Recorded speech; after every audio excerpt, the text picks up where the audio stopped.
সম্ৰাট পোৰ্টেলৰ পৰা apply for প্ৰগ্ৰামৰ পৰা কেনেকুৱাকৈ আপোনালোকে আপোনাৰ কলেজৰ নামটো সিলেক্ট কৰিব আৰু কেনেকুৱাকৈ আপোনালোকে ফৰ্মটো ফিল আপ কৰিব লাগিব সম্পূৰ্ণ প্ৰচেছ দেখুৱাই দি আছোঁ চাই লওক।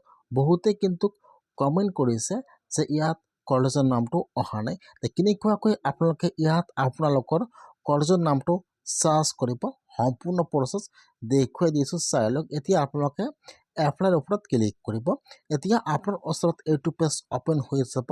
এতিয়া আপোনালোকে ফাৰ্ষ্ট সিলেক্টত ক্লিক কৰিব। ইয়াত এটা অপশ্যন আহি যাব, আপোনালোকে ইয়াৰ পৰা ফাৰ্ষ্ট এইটো অপশ্যন সিলেক্ট কৰি লৈ ল'ব। তাৰপিছত ইয়াত আহি যাব ইউনিভাৰ্চিটি।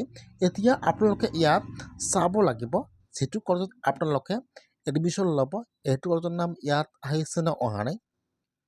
কিছুমান কলেজ কিন্তু এতিয়াও গুৱাহাটী ইউনিভাৰ্চিটিৰ আণ্ডাৰত আছে, সেইকাৰণে ইয়াত শ্ব' কৰা নাই। সেইকাৰণে আপোনালোকে ফাৰ্ষ্ট কলেজৰ নামটো ইয়াত চাব লাগিব। যদি আপোনালোকৰ ইয়াত কলেজৰ নামটো আহি গৈছে নহ'লে আপোনালোকে ইয়াত আপোনাৰ কলেজৰ নামটো সিলেক্ট কৰি ল'ব পাৰিব। আৰু যদি আপোনালোকৰ ইয়াত কলেজৰ নামটো অহা নাই তেনেহ'লে ইয়াত চাব দিয়া আছে গুৱাহাটী ইউনিভাৰ্চিটি। এতিয়া আপোনালোকে ফাৰ্ষ্ট ইয়াত গুৱাহাটী ইউনিভাৰ্চিটি সিলেক্ট কৰিব। তাৰপিছত ইয়াত কিন্তু কলেজৰ নামবোৰ ওপেন হৈ যাব এনেকুৱাকৈ।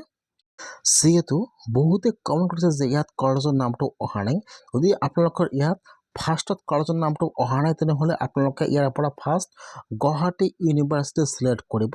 তাৰপিছত ইয়াত কিন্তু আৰু এটা অপশ্যন ওপেন হৈ যাব এনেকুৱাকৈ। তাৰপিছত আপোনালোকে আৰু এবাৰ সিলেক্টত ক্লিক কৰিব। এতিয়া কিন্তু ইয়াত আপোনাৰ কলেজৰ নামটো ইয়াত আহি যাব। আপোনালোকে এনেকুৱাকৈ আপোনালোকৰ কলেজৰ নামটো চাৰ্চ কৰিব লাগিব। যদি 1 নম্বৰত নাহে তেনেহ'লে আপোনালোকে ইয়াত গুৱাহাটী ইউনিভাৰ্চিটি সিলেক্ট কৰিব। তাৰপিছত আপোনালোকে আৰু এবাৰ সিলেক্ট কৰিব। এতিয়া ইয়াত সকলো কলেজৰ নাম আহি যাব এনেকুৱাকৈ। এতিয়া আপোনালোকে ইয়াত চাব লাগিব যে ইয়াত আপোনালোকৰ কলেজৰ নাম কোনটো হয়। এতিয়া আপোনালোকে ইয়াত চাৰ্চত আপোনালোকৰ ইয়াত কলেজৰ নামটো লিখি চাৰ্চ কৰিব। ইয়াত এনেকুৱাকৈ শ্ব' কৰিব। এতিয়া আপোনালোকে ইয়াৰ পৰা আপোনাৰ কলেজৰ নামটো সিলেক্ট কৰি লৈ ল'ব।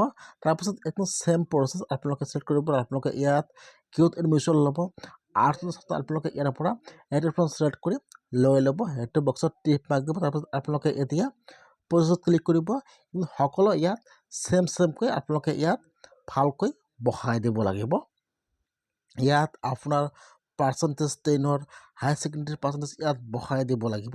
যদি আপোনালোকে ফাৰ্ষ্ট বহাই দিয়া নাই, আপোনালোকে জাষ্ট ইয়াত খালি ফাৰ্ষ্ট এটা ফৰ্ম ফিল আপ কৰিব, কিন্তু অট'মেটিকলি আহি যাব। এতিয়া আপোনালোকে ইয়াৰ পৰা ছাবজেক্ট সিলেক্ট কৰিব, আপোনালোকে কি ছাবজেক্ট ল'ব। তাৰপিছত আপোনালোকে ইয়াত তলত আহি যাব প্ৰচেছৰ ওপৰত ক্লিক কৰিব। ইয়াত আপোনালোকৰ ডিটেইলছ সম্পূৰ্ণ ওপেন হৈ যাব এনেকুৱাকৈ। আপোনালোকে ইয়াত ফাৰ্ষ্ট কিন্তু এটা ফৰ্ম আপোনালোকে সম্পূৰ্ণকৈ ফিল আপ কৰিব লাগিব এপ্লাই ফৰ প্ৰগ্ৰামত। তাৰপিছত কিন্তু আপোনালোকে যিমানটা কলেজত এডমিশ্যন বিচাৰে আপোনালোকে ইয়াত সকলো ইয়াত ডিটেইলছ ওপেন হৈ যাব এনেকুৱাকৈ। ইয়াত চাব এতিয়া আপোনাৰ ওচৰত ইয়াত অট'মেটিকলি আহি যাব। আপোনালোকে ইয়াত আৰু বাৰে বাৰে বহাই দিব নালাগে, আপোনালোকে জাষ্ট খালি এবাৰ বহাই দিব। তাৰপিছত ইয়াত সকলো অট'মেটিকলি আহি যাব। যদি আপোনালোকৰ ইয়াত কলেজৰ নামটো অহা নাই তেনেহ'লে আপোনালোকে এনেকুৱাকৈ আপোনাৰ কলেজৰ নামটো চাৰ্চ কৰিব লাগিব। যিবিলাক কলেজত অট'মেশ্যন ইয়াত অন হৈ আছে এতিয়া কিন্তু ইয়াত ফাৰ্ষ্টতে আপোনাৰ কলেজৰ নামটো আহি যাব। যদি আপোনালোকৰ ফাৰ্ষ্টত কলেজৰ নামটো অহা নাই তেনেহ'লে আপোনালোকে গুৱাহাটী ইউনিভাৰ্চিটি সিলেক্ট কৰিব আৰু আপোনালোকে ইয়াত আপোনাৰ কলেজৰ নামটো ইয়াত চাৰ্চ কৰিব লাগিব। ইয়াত অট'মেটিকলি আহি যাব।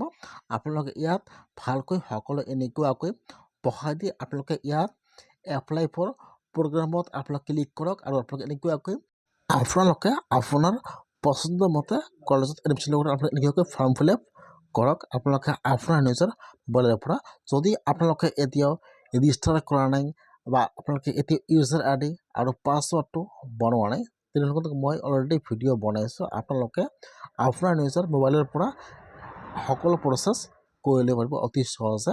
আপোনালোকে ফাৰ্ষ্ট ইউজাৰ আই ডি আৰু পাছৱৰ্ডটো বনাই ল'ব। তাৰপিছত আপোনালোকে এনেকুৱাকৈ কলেজত বা আপোনালোকৰ কলেজৰ নামটো সিলেক্ট কৰি সম্পূৰ্ণকৈ ইয়াত ভালকৈ বহাই দিব। যদি আপোনাৰ কিবা এটা প্ৰব্লেম হৈছে তেনেহ'লে আপোনালোকে কমেণ্ট কৰিব জনাই দিম। আজিৰ ভিডিঅ' ইমানেই আছিল।